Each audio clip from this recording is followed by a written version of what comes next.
मन हेलावून टाकणारी एक घटना नांदेडच्या लोहा तालुक्यात घडली. लोहा तालुक्यातल्या सावरगावमधली ही घटना.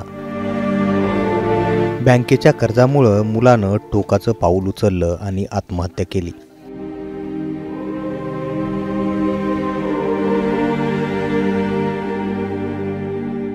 मुलाच्या विरहात वडिलांना हृदयविकाराचा झटका आला आणि वडिलांनीही प्राण सोडले. त्यानंतर आईलाही हृदयविकाराचा झटका आला आणि तिला दवाखान्यात भरती करावं लागलं. या घटनेनं सावरगाववर शोककळा पसरली.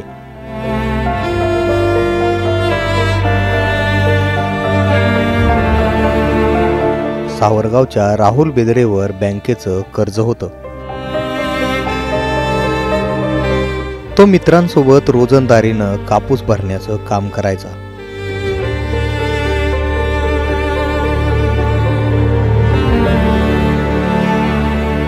पेरणीसाठी खत आणि बी बियाणं आणतो म्हणून तो गेला आणि त्यानं शेतातल्या झाडाला गळफास घेतला.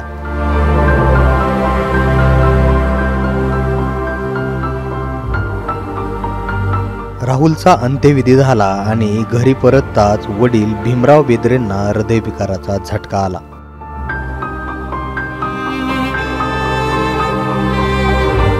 यातच त्यांची प्राणज्योत मालवली. मुलगा आणि पतीच्या निधनाचा विरह पत्नीलाही असह्य झाला आणि त्या माऊलीलाही नंतर हृदयविकाराचा झटका आला. नातेवाईकांनी तिला तात्काळ खाजगी रुग्णालयात दाखल केलं.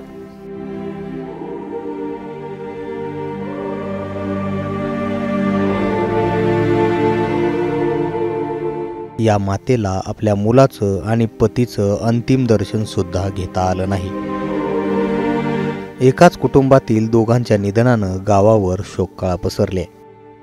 नांदेडहून कुंवरचंद मांडले, मुंबई तकसाठी.